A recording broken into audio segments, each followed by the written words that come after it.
Thank you everyone for coming. Welcome and happy Heart Month. Thank you so much for joining us. We're really glad you're here. For those who may not know me, my name is Jenny Milne. I am the Community Engagement Manager for HeartLife. I'm also someone with lived experience, and it's a privilege to be a part bringing together conversations like today's that connect trusted clinical expertise with patient voices and real world experience. Before we get started, just a few quick housekeeping notes. Today's session is being recorded, and the recording will be shared on HeartLife's YouTube within the next month. If you have any questions during the presentation, please use the Q&A feature, not the chat. We'll be answering questions live during the Q&A portion at the end of the session. The chat is open though, so please feel free to say hello and let us know where you're joining from. We always love seeing where a community is from. It's a pleasure for me to introduce our wonderful moderator, Anne-Marie. As a patient partner, peer support leader, and communicator, Anne-Marie is deeply passionate about improving patient experiences and outcomes by translating knowledge into meaningful tools, resources, and dialogue and support. Since 2015, she has worked closely with the my bad, University of Ottawa in the Heart Institute, as well as an active patient partner, contributing to both clinical and research initiatives. Her work includes co-creating patient-facing resources, advising on engagement strategies, and helping integrate lived experience into care and research environments. Anne-Marie is also the host of the Ticker Talk podcast for the Cardiovascular Network of Canada and has moderated many in-person sessions and online webinars for the University of Ottawa Heart Institute patient community. She's excited to bring on her webinar experience here in the HeartLife space, and we're so grateful to have her guiding today's conversation. And Maria, I'll pass it to you. Thanks so much, Jenny. And yeah, echo that. Thank you and welcome. Thank you for being here and welcome to maybe my first Heart Month activity, probably, or maybe yours as well, or maybe not. There's lots going on this month to learn and know more about heart health. We're really, and thank you for that introduction, Jenny. I'm going to have to work hard to live up to it now. So we're really lucky today to have with us two guests who are going to speak about cholesterol.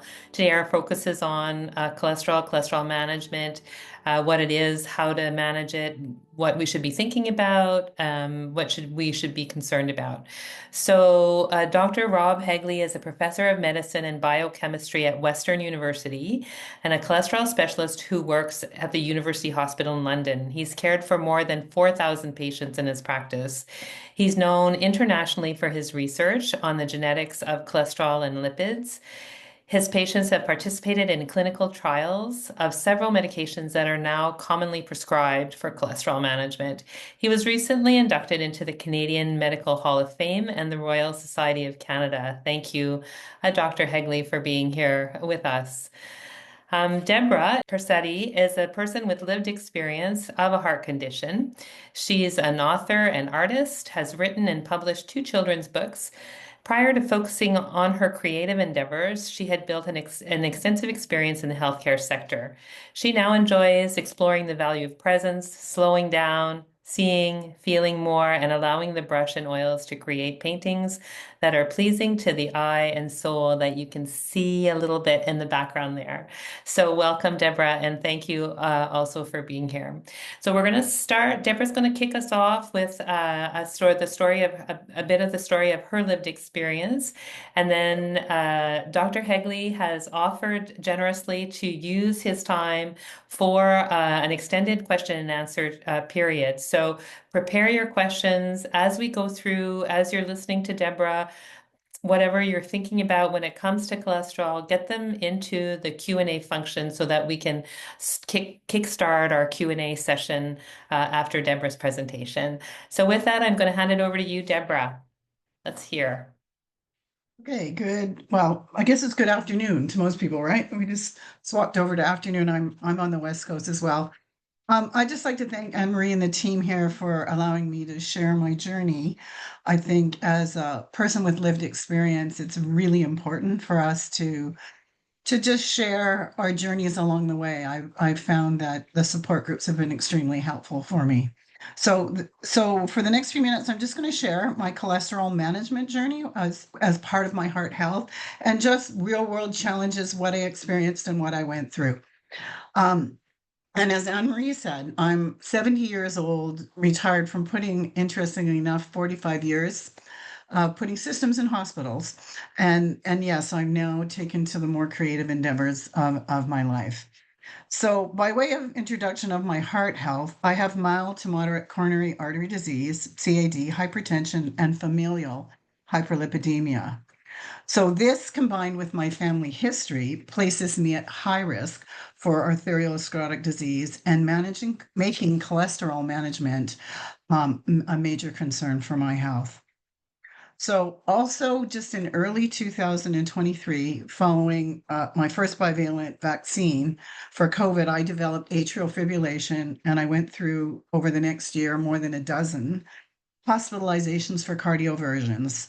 Most of them were medical, but two were actually electrical. So, yes, where they have to stop and restart your heart. So, um, I underwent an ablation in February of 2024, and thankfully, I've not had any AFib episodes since then.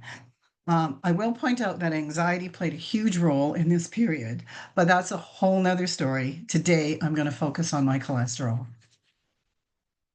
I have had high cholesterol since it was first measured in my 30s. My HDL has always been high, which is a good thing, and my triglycerides were always quite low, which was also a good thing. But my LDL levels were always above normal, very high, between 5 and 7. But because the ratio of the good to bad cholesterols was always okay, and because I was fit, I was a marathon runner, I played soccer and tennis, no one really worried about it. So my medication was delayed until I was in my mid 40s. The standard practice was, of course, to first try statins. So, in addition to the joint soreness, which is a relatively common, well known side effect, I personally developed severe asthmatic symptoms. Yes, at that time, they gave me asthma. Yes, it was a very unusual symptomatic response, but it was so bad that I remember on occasions my neighbors wanted to call an ambulance because I was having difficulty breathing. As soon as I backed off the drugs, the asthma symptoms resolved. This reaction was documented on my patient chart for many years as a drug allergy. Through the course of my treatment, I was being followed by the St. Paul's Hospital familial hyperlipidemia clinic. And because of my risk factors, they really wanted me to reduce my LDL. So I was given, and Dr. Hegel can probably pronounce this better than I can, but is the timid B. It's the drug, it's an old drug that works on removing cholesterol from the food you eat. But as my diet was already pretty good, as reflected by my triglycerides, it only modestly lowered my cholesterol. My LDLs continued to be high. The doctor I saw in the lipid clinic kept my hope up because they said apparently there was a new category of drugs that would bring amazing results. So when it became available, I participated in an early Repatha study. The Repatha drug works on removing LDL cholesterols in the serum. It was supposed to reduce my cholesterol by 50% or more. Unfortunately for me, I again had an allergic type reaction with only mild cholesterol reduction, nowhere near the amount promised. So I stopped taking the drug.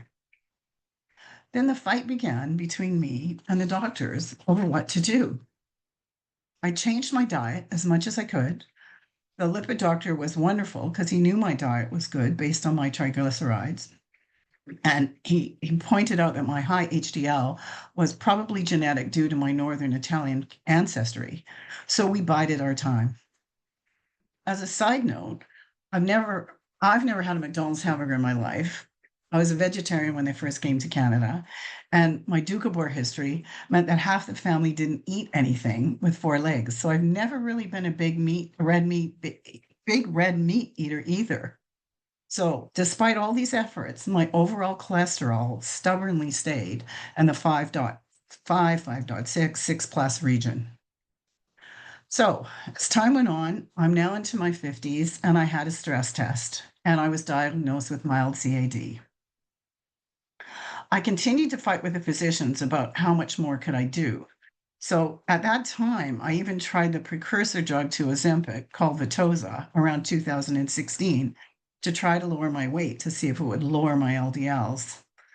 I experienced a lot of nausea with this drug, so decided not to take it. And as I was not diabetic, I had to be referred to at the time, the doctor, she called herself the fat doctor to get it. But I never went past the free samples.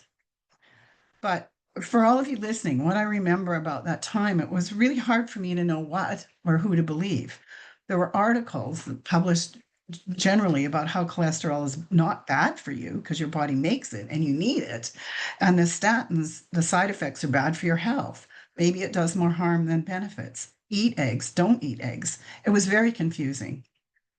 Eventually, I did reluctantly agree to retry the Repatha. And for some reason, this time I tolerated it much better.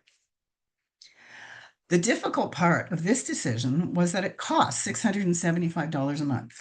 So, yes, $8,000 a year. The lipid clinic enables some discount for the study, and currently my cardiologist eventually got some support from BC Pharmacare, but I still pay about $225 a month, or around $3,000 for this drug. But the story continues. My heart story continues. As I mentioned in my introduction, after the atrial fibrillation started, this increased my health risk score. So while the ezetimibe and the Repatha had lowered my LDLs were now within the normal range.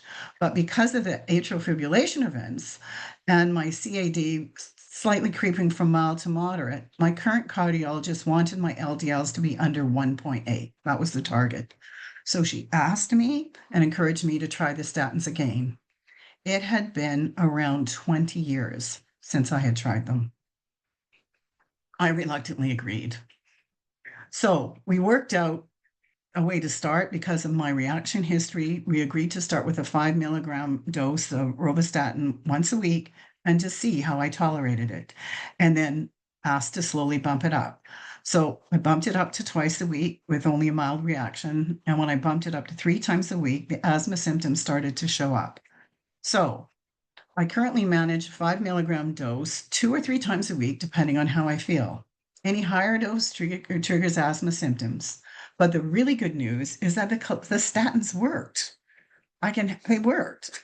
I can happily report that my cholesterol is now well controlled, with my LDLs being under 1.5, 1.28 at the last test. My HDLs remain high, not as good as before. My triglycerides have unfortunately gone up a little more. I'm not sure why, because my diet has actually gotten much better, but they're still considered good. So in all honesty, the statins by far work the best in lowering my cholesterol. And they apparently stopped working. You can ask Dr. Hegel the questions on your liver from producing them. So currently, I'm on 3 medications for the cholesterol management: the ezetimibe, the Repatha, and the rovastatin. And as you might have guessed by now, I've been asking, can I come off any of the drugs? But the endocrinologists and cardiologists agree that I should not. I'm not convinced as to why. I think I should at least try to see if it makes a difference. But my care team agrees that this would be an unsafe practice. And I also now admit that perhaps I'm a bit scared to come off them in case my CAD progresses. So for me, statins at low doses have been the most effective therapy for me. In hindsight, I did not take my high blood pressure or cholesterol levels seriously enough. There was so much confusion with my reactions to the drugs and so much controversies. I was not sure what was best for me. But if I'm being really honest with you, I wish I had taken both my high blood pressure and my cholesterol levels much more seriously and managed them earlier. I might have prevented the CAD progression. Looking forward, I have also just recently enrolled in a lipoprotein(a) medication trial. This is an emerging area of research focused on the sticky component of the LDL cholesterol, and I believe an important next frontier in cardiovascular risk management. So thank you for listening. That's my story. Thank you. Thank you so much, Deborah. I had a hard time there clicking the video button. Thank you so much for sharing that story. It's really interesting to hear the sort of ins and outs of the background that you have in terms of the cholesterol management, and now you're taking this, and just the idea of the mix of drugs and how the mix of drugs are helping is really fascinating, because we always, I think I tend to go to, okay, if you need a cholesterol medication, here's your cholesterol medication.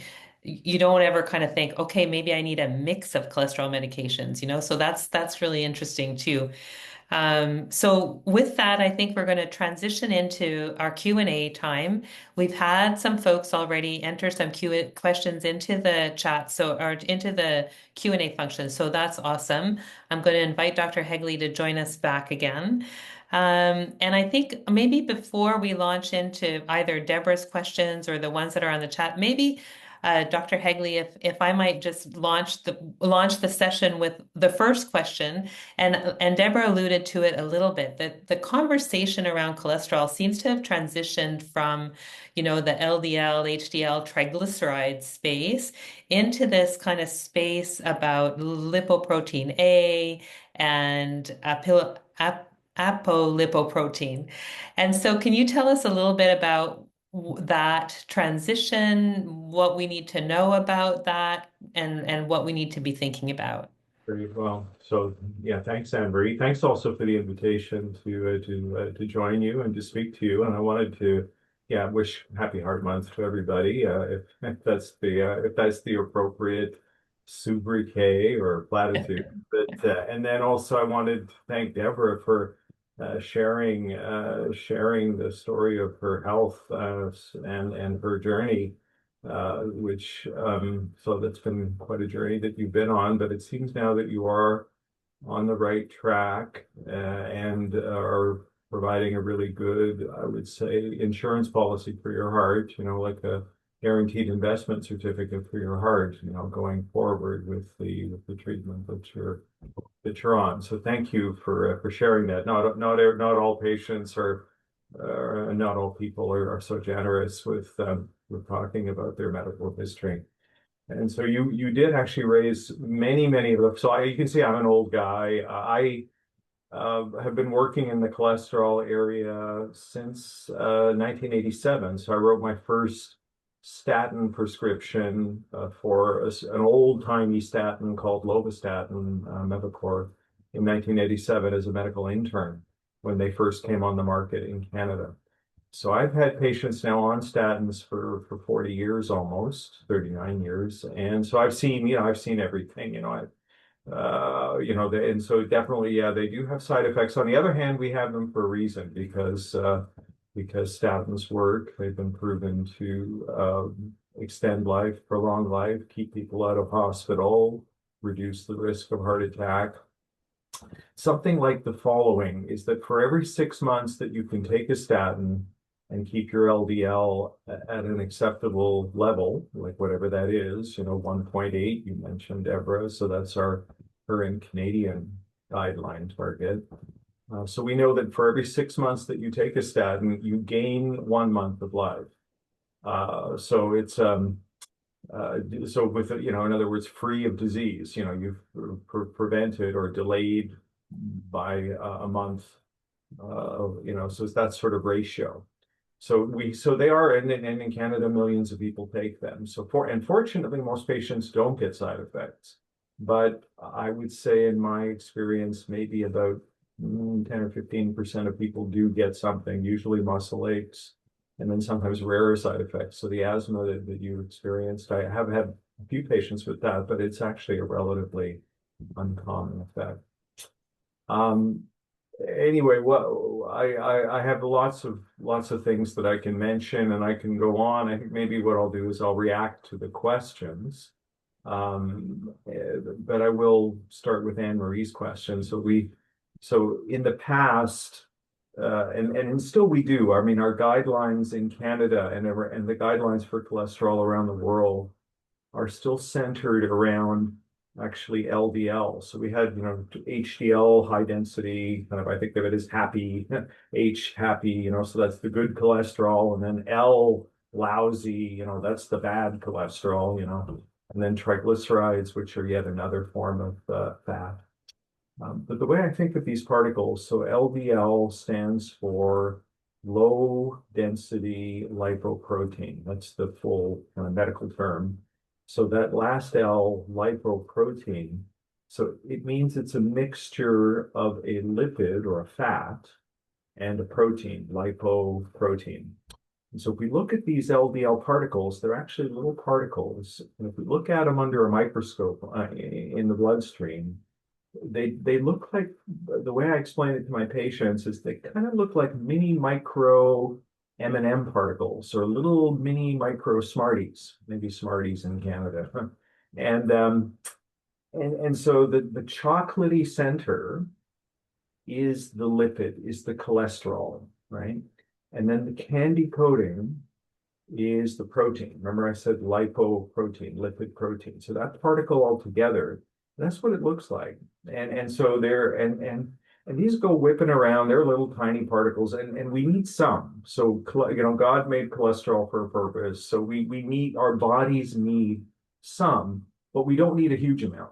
Like it turns out, we don't need, even like these levels now, we're getting quite low levels with some of the new medications. Our patients are doing fine.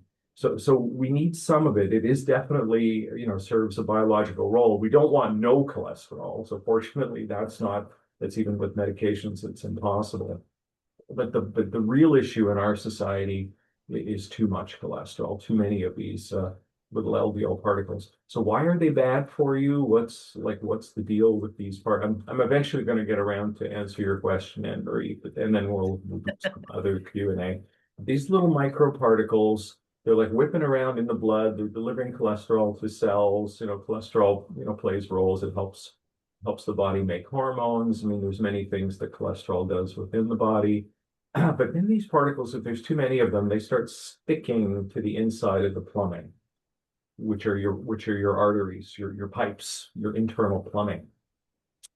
And they can actually burrow, like actually then stick, not just stick to the lining of the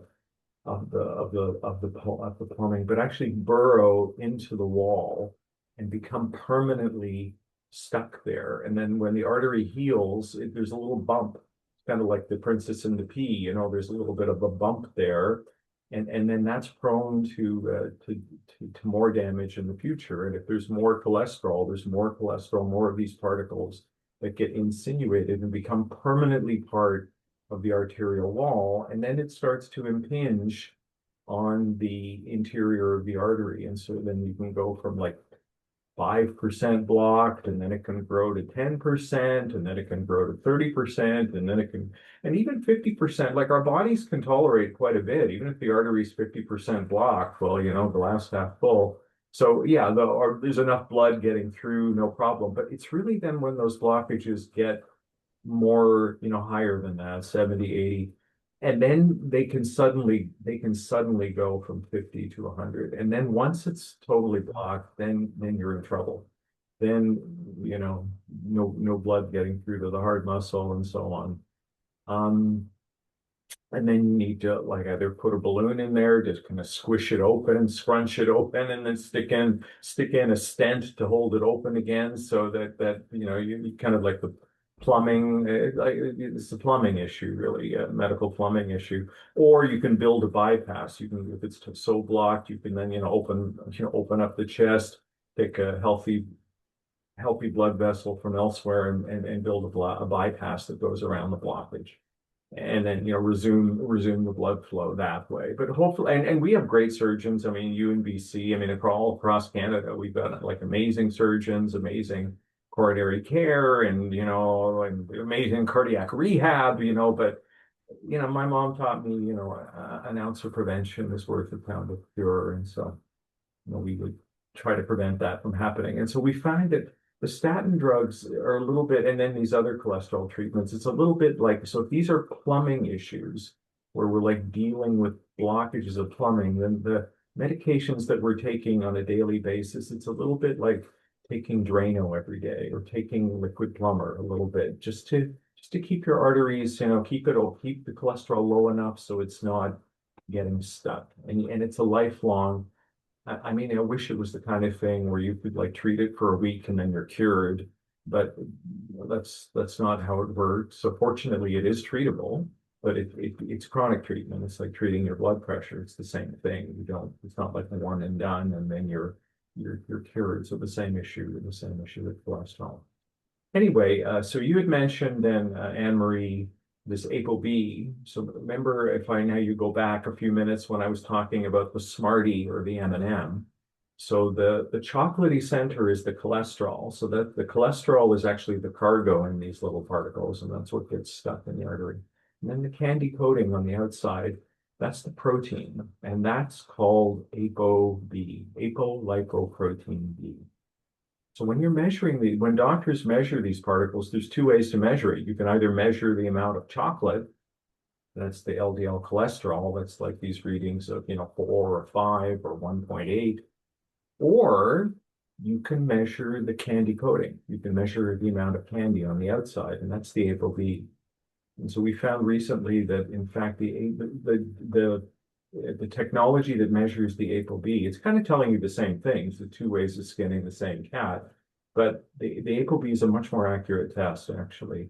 It's like they use a laser, and it's like much more high tech, and and doesn't matter if you're fasting or not, and it's doesn't really depend on what you ate that morning. It's telling you it's a much more reliable test. So doctors are now, and fortunately the ApoB test is now covered across Canada. So doctors, when they're checking the cholesterol level, not only are they checking the LDL, the old tiny lipids, but now they can measure the ApoB, which is then also giving them and I think it's actually a preferred test. Now we're trying to achieve a level of 0.7. So in the language of LDL, it's 1.8. In the language of ApoB, it's 0.7. And then there's this third particle, which looks like an M&M or looks like a Smartie, but it was kind of a red Smartie. So like if LDL is a yellow Smartie, then LP little a is like a red Smartie. And it has, in addition to cholesterol, it causes blood clots and it causes inflammation. And that has a different scale in and of itself. So the scale that is now commonly used in Canada was in nanomoles. And it's the same thing. I mean, it can get stuck in the arteries, but it can also cause the arteries to become inflamed, and it can also cause blood clots to form. So we have like good, bad, and ugly. HDL is good, LDL is bad, and then LP little a is ugly. And there, a high level of LP little a in its language is about 100. It's a different scale, different units. But fortunately, very few people have a really high level of LP(a), and we don't know yet. We never had drugs to lower it, so the statin drugs have no effect on LP(a). This is then why people can take their statin, lower their LDL, still have a heart attack sometimes, or a stroke, and it's because their LP(a) is remaining high. So we have now these drugs that are in clinical trials. It sounds like, Debra, you're in one of these trials where the drugs are being developed to lower the LP(a). Anyway, that's the long answer to your question, Anne Marie, of why are doctors now measuring LP(a). So we still love LDL. We still care about it. It's the foundation of our guidelines. But we also have this test called ApoB, and we also have this test called LP(a). And we really should be measuring all of them to get a full picture of the cholesterol health of our patients. So I'm assuming that given we're measuring these three different things, they have different characteristics and they have different personalities almost in terms of why it's important to manage them separately or pay attention separately and that kind of thing. Correct. Yeah. So LP(a), so I've been measuring it. So like most doctors only learned about LP(a) about 5 years ago, but like I've been measuring it like since I first started my practice. I used to work at St. Mike's Hospital and then moved to London around 25 years ago. So St. Mike's in Toronto and now the University of Hospital in London. But everywhere I've worked, we were ever able to measure LP little a. So I've got now patients in their almost 90 years old, and they've got like an LP little a of 300, which is like off the map. And it's like, oh my God, like that, you like doctors now are just learning about it. They would see that in the patient for the first time, they'd freak out. Oh my goodness, but what I've learned, even though because we've had no treatments for LP little a, but still I followed my patients for 30 years with a high level of LP little a. So how did they do it? How did they make it into their 90 or almost 90 and they're still driving their Lexus and living at home? And so what they did is they treated all of their other risk factors. So they treated their blood pressure, they lost weight, they treated their LDL with a statin, they quit smoking. So they did all of that other risk factor control. And all that was left over was a high level of LP little a. Well, it turns out that if you do everything correctly for all of your other risks, and all that's left over is a high level of LP little a, that in fact, that it doesn't totally, but it really removes a lot of the potency or a lot of the danger from LP little a. LP little a is still dangerous, but we can undercut it or we can eliminate a lot of the danger by treating the other risk factors. And diabetes is another one. But now, very excitingly, we have these new medications that are being tested. We don't know yet if they work. We don't know if they reduce the risk of stroke or heart attack. That's why we do the clinical trials. But there's 4 of them actually now that are being tested. And even if one of them works, so in the future, we will have a treatment for patients with high levels of LP little a. So you're right, and it depends. And it's we want to be personalized. We want to use the right treatment for the right patient. So it sounds like Debra eventually kind of through her evolution of her treatment, she got onto the right treatment for her that is working well for her. But other patients have different paths and different issues. And so fortunately we're going to have more treatment options. That's a great segue. There are a couple of questions around people who are on a certain mix of medications, and Debra, you talked about this a little bit too, on a certain mix of medications for treating their cholesterol, asking, is that necessary? Like, is it necessary to be on 2 or 3 different medications? And yeah.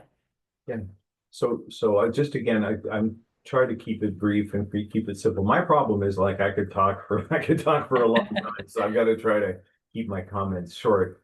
But statins, which are kind of like foundational treatment and have literally, so I remember the world, I'm old enough, I remember the world before statins, and I remember the world after statins, and they have really revolutionized cardiovascular care. But the thing is, like anything that, anything that has effects, there's side effects as well. So part of it is like trying to work with your patient to minimize the side effects and maximize the benefits. So statins work primarily, as Debra mentioned, they work primarily in the liver, and they work on the amount of cholesterol that's made by the liver. So in fact, most cholesterol that circulates in these LDL particles actually comes out of the liver. So that's where the statins work. They sort of intercept the liver's synthesis of cholesterol, and they also improve the clearance of these particles from the blood. So that's statins. The second one is ezetimibe, which Debra mentioned that she's on, and that was actually one that she's been on for a long time. And as Debra mentioned, that one works in the GI tract, in the intestine. So there's cholesterol that comes in from the diet. Now, it's actually not a lot. People would be surprised. They think, oh yeah, the first thing you hear, oh, my cholesterol's high. Oh, it must be my diet, but it turns out the amount of cholesterol in our blood that comes from the diet is maybe only, the diet is only responsible for about 15% of cholesterol. Most of cholesterol is actually genetically determined, really, and it's from the liver. So you can lower the cholesterol. You can become like super vegan, and you lose weight and so on. But if that's all you do, that's not going to have a very major impact on the cholesterol. But the ezetimibe also works in the diet and slows down or blocks the cholesterol that is coming in to the body from the bile and from the diet. And then these third drugs, these PCSK9 inhibitors, which are Repatha, there's another one called Praluent, there's another one called Leqvio, there's another one that was approved in the United States in December. Uh, I have forgotten the brand name of it, but we probably will be getting it in Canada. And now they even have them in pill form. So that used to be, they were approved in 2016, so they have been injections, but now will probably these the PCSK9 drugs like the Repatha-like drugs, we may be switching in some point in the future to oral medications, to pills. But they work yet differently from statins and from ezetimibe. So they work, and as Debra mentioned, primarily again to help the liver remove cholesterol particles out of the blood. So the thing is, each drug is working, but the net result is the same. They're working through different mechanisms in the body, but the result is the same. They all reduce the number of those LDL particles. And so what we have found, and this is not just in cholesterol, but we find it in other branches of medicine, blood pressure control, diabetes control, psychiatric illnesses, that in fact, if you combine kind of lower doses of medications that are working through different mechanisms, that when they act together better, they kind of act more than just adding, they kind of act in a multiplicative way. And so this is this combination treatment or mixtures of treatment. This is not just then related to the cholesterol field. That's not, now, fortunately, a lot of the time you can just use one drug, and then for some people that's all they need, and then they're good to go. But for other people that are dealing with a more severe issue, or if they have tolerability issues with the medication, then using a lower doses and trying to titrate. And often you really don't know other than just by testing, just empirically, than just working with the patient. And like that's happened in Debra's case, to find out what ultimately works. I wish we had a test that could predict in advance. Oh yeah, you go on to 28 Lipitor and you're good, or now you're going to need the ezetimibe plus the Repatha. We can't tell. We haven't reached that point. We have to kind of work on it from the thing. Sounds good. That's great. Thank you. And then building on that, their question around from Rainer around, do the statins have benefits beyond preventative? So can they help actually reduce cholesterol? So this question around reversing some of the damage that may have been done. Fantastic question. So the level, the reason, so the guidelines that are now written for doctors in Canada for our patients where we think they're in the higher risk category, we're trying to get their LDL down to 1.8. So why 1.8? Well, at 1.8, that is where the plaque freezes. That's where you no longer get progression of plaque. But we now have really, really good data from actually the Cleveland Clinic and from studies that have used Repatha and have used these combinations of treatments, that if you can get the LDL down even lower, if you can get it down to 1.4, then that plaque, that sort of waxy buildup that I told you about, that buildup on the inside of the artery that was kind of blocking 30%, you can actually shrink that. You can reverse that. And it doesn't happen overnight. It takes at least a year and sometimes longer, 18 months, 2 years. But we can actually open up the arteries medically without having to shove a balloon in there or without having to build a bypass. We can actually reverse the plaque. And the critical number there seems to be around 1.4. So if you're 1.4 or lower, we know that they're having the plaques are being reversed, and this is then from studies that are from all over the world, North America, U.S. and Europe and Asia. So, and that seems to be a universal number. So our current Canadian guidelines say 1.8, but the guidelines are being revised for doctors this year or early next year, actually. So we think the new Canadian guidelines, the new standard for treatment is going to be an LDL level of 1.4, exactly, Anne-Marie, for the reason that you mentioned, is because we know that at that point, the plaque is not just frozen in its progress, it's actually shrinking. So we're actually reversing decline. Okay, thank you. Do we know why? So, a question about women's risk of high cholesterol, why that would be higher post-menopause. Right. So there is a protective effect of female hormones. So there is actually menstruation. So there's both estrogen and progesterone effects, and they are both beneficial to the lining of the arteries. And in fact, it's the cycling of the hormones. So like that, and then actually going through. So like one positive thing of menstruation, I guess, is that then it is actually then that those body-wide hormonal changes are having a protective effect on the arteries. But once that is lost, so once then you go through menopause and that you're then essentially deficient in estrogen and there's no longer the cycling, then in fact the cholesterol physiology for and vascular physiology for men and women catches up. So women then have had, for a long time, for decades, in fact, some bonus protection that is lost with the menopause. And then in fact, it's even reflected then in cholesterol levels that become more like men, like levels that we see in men of the same age. So, and that's strictly related to, I mean, it's largely related to the changes in circulating female hormones. Okay. And there's a question, similar, or not similar, but based on different women who have statin side effects in very different parts of their body, based on just, I guess, it's people are different, right? Yeah, So different yeah, medications will affect, like Deborah was saying yeah, in her talk, she was lucky because she had this unique side effect yeah. of one of the medications. But it's just that, if you, I don't know if you see that a lot in your practice where, Oh, yeah. So sorry to interrupt, Anne Marie, but it's a no, big source of my referrals now. So I'm often referred. So the patients in whom the community doctor or the family doctor starts them on a statin, and the statin works, and there's no side effects. I never see those patients. Those patients don't come to me.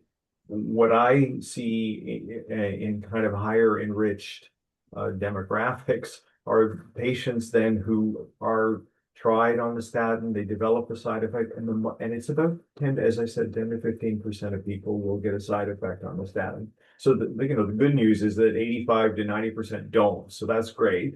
But then still that's a lot of people, 10 to 15%, if you average it over the population.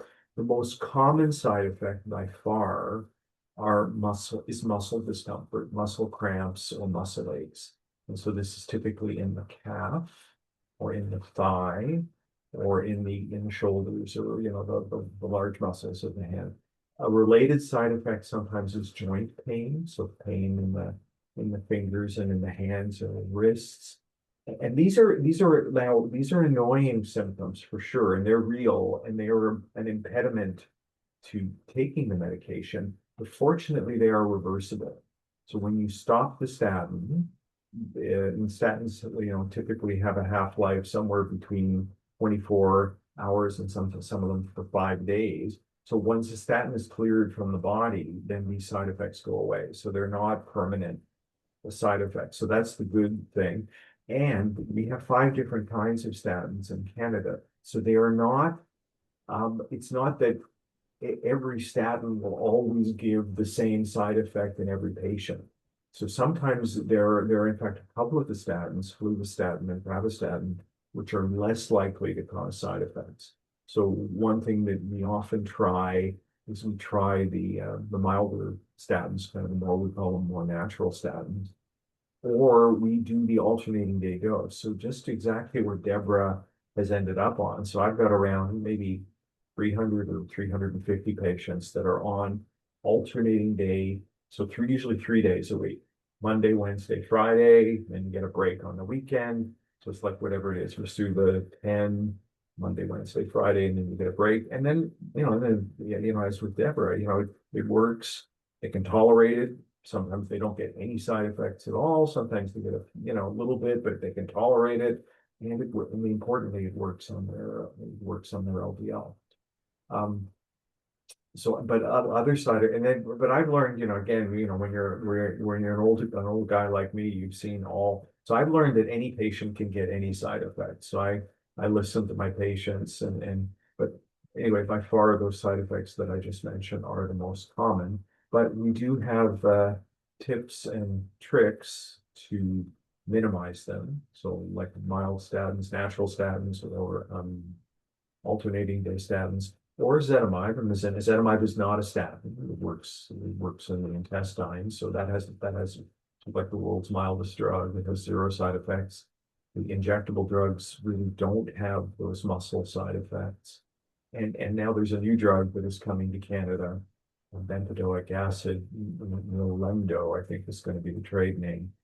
And that's like ezetimibe. It's a non-statin drug, it lowers LDL, and it has no side effects. It's been cleared and it's been tested. It's been approved by Health Canada. So it's coming onto the market soon, and that's a pill. So we're going to have other medications for people that get side effects and statins. Okay. Do medications, another question, do medications lose their effectiveness over time? And then there were a couple of other questions around having been on a particular mix of medications for some time. Should I be asking about that or investigating whether there are some new alternatives to those medications that I should be considering?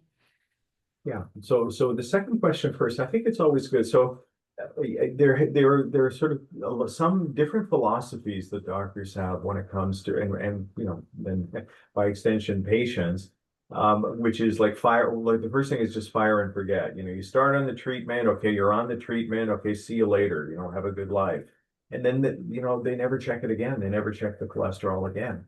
But for me, like it's the same. If the patient is on the treatment, if the condition is serious enough that you're actually, prescribing a treatment or a combination of treatments, so first of all, you would want to monitor them, and the patient would want to come back and at least make sure that they're still being adequately treated.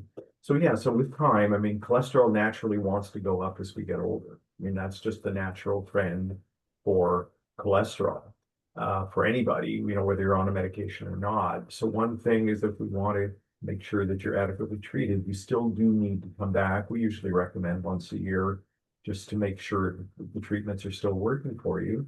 The advantage of coming back then is that, your doctor then would know, is there anything new or is there anything better that has come out so a lot of the treatments, the treatments that Deborah was on, for instance, they didn't exist. And, like it was only then by keeping in touch with the medical system that she found out about them. And in the cholesterol field, we have a lot more, there are newer treatments coming out in the near future.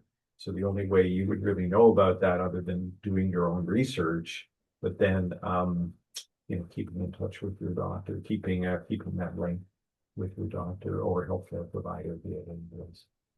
Okay. Can you have an okay LDL, so an LDL 1.8 or lower, and have a high LP little a? Sure. Oh, yeah, we see that for sure. They're totally independent. So there's no Okay. way there's no way you would know. So LP little a, again, in the units that we're using now, honestly, I actually have kind of a lifetime experience. Like I knew about LP little a before the internet existed, before Google. So I tell my patients, I know more about LP little a than even Google knows, than the internet knows. So, and then plus I've been like following people and talking to people and watching them. So yeah, so we see both combinations. We see people with like high LDL, but LP little a that's undetectable, or the other way around. LDL is like really was naturally low or has been treated and is low, but the LP little a is high. The worst situation, which is I'm going to say maybe in about maybe 10% of people, these were both are high, where the LDL is really high, and then on top of that, the LP little a is high. So there, that's acting, the Lp(a) is acting as a multiplier or as an amplifier to the risk. And so, as I mentioned, we don't have really any treatment to get the Lp(a) down, and I wish we did. And I've been like looking for 35 years, lentils, whale oil, like, but there's nothing that lowers Lp(a), except these new drugs that are being tested. But we do have a lot of treatments that will lower the LDL. So for me, if you can at least lower the LDL, that takes the edge off the Lp(a). The Lp(a) is still, kind of toxic, kind of dangerous, but you've neutered it quite a lot by getting the LDL down. Okay. A question around the impact of statins on livers. So livers or kidneys. So is that a symptom that some people may have, or is it something that could evolve because you've been taking a statin for a longer period of time, or a combination of those, or? Right. So first of all, the liver side effects are super rare, fortunately. Very, very, very rare. So I've, like in my lifetime, I've got like active files on 4,000 patients. If I go back to my Toronto days, maybe another 2,000. So maybe 6,000 patients that I've started statins on. I've had some patients now on statins for 40 years. So the one thing we didn't know when I first started, when I was a young doctor, is that the patients would say to me, "Doctor, what's this going to do to my liver 30 years from now?" Well, I don't know, but you should be so lucky. Let's worry about getting past the next 10 years without a bypass, then we can worry about, 30 or 40 years from now. But one thing now that I have noticed that I have, these patients still come to the clinic and see me, and they show me, pictures of their grandchildren and so on, is that there is no long-term toxicity. But we didn't used to know that about statins, but I can testify to that. So I've had patients that have been on them, taking them religiously. And the main thing is that they are still alive. They have not had a stroke. They have not had a heart attack. And, they are, still, on their own and in quite old ages. There are rarely, there are these liver effects for sure, but it's a tiny percentage. And it's something then that your doctor would check the liver. It's not even a symptom that you would feel. You would need to have a liver function test checked for that. But the longer we've used these drugs and the longer term experience we've had from them, so physicians are less scared because we've seen that they actually are relatively safe or quite safe over the long term. Okay. Maybe we're getting close to the end of the time that we have, and I was hoping to land on the what we can do. So we've talked a lot about the medications. Both Deborah's talked about that. You've shared a lot of insight in terms of how long, how much, which mix, that kind of thing, for what. There are other things that we can be doing. So are there particular foods that we should be? You mentioned that we don't have the one key, but are there particular foods we should be eating or avoiding? Are there other lifestyle changes you talked to? Go ahead. Absolutely. So thank you for that. And that's actually the most important. So if we read the lipid guidelines, so most of the guidelines for doctors are like most of it is actually lifestyle. So exercise 150 minutes per week of moderate intensity, so it's usually walking. So it's like 30 minutes a day, 5 days a week of walking. At least, but then, if you can, it depends on what you can tolerate, and you would do it in conjunction with your physician.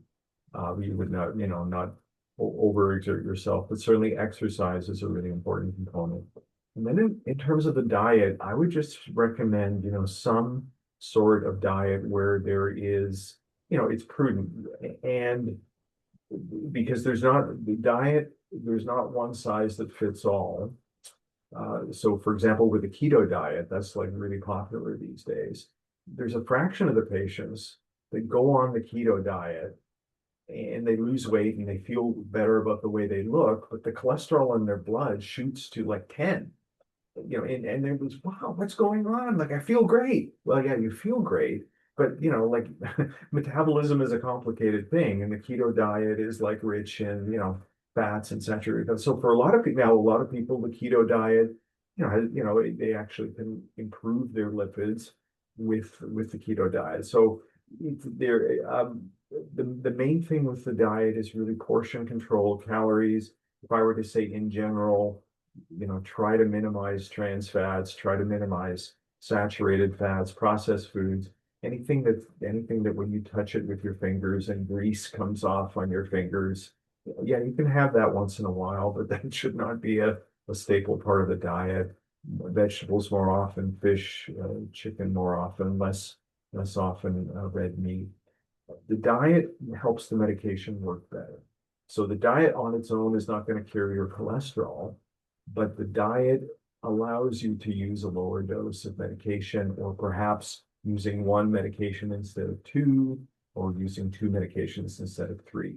So the diet is still an important part. So it's really diet and exercise, managing your weight, managing your other risk factors, smoking cessation, all of that, diabetes control, blood pressure control, all of that's important as well. So it all adds up. It's all like a portfolio. Your financial advisor is advising you on a portfolio. You wouldn't just own one thing. You wouldn't just only own, AI stocks. You would try to, so it's the same principle with managing your cholesterol.